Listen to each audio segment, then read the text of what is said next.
Hammamiz vitr namozini o'qiymiz har kun. Shu vitr namozidan keyin Rasululloh sallallohu alayhi vasallamdan kelgan bir zikr bor. Rasululloh sallallohu alayhi vasallam doim vitr o'qisalar, shu zikrni aytardilar. Vitr tugatish bilan astag'firullohni o'rniga shu zikrni aytardilar.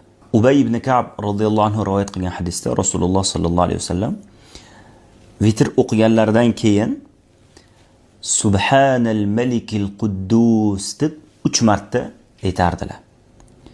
Va uchinchisida ovozlarini cho'zardilar, baland qilib ovozlarini cho'zib aytardilar.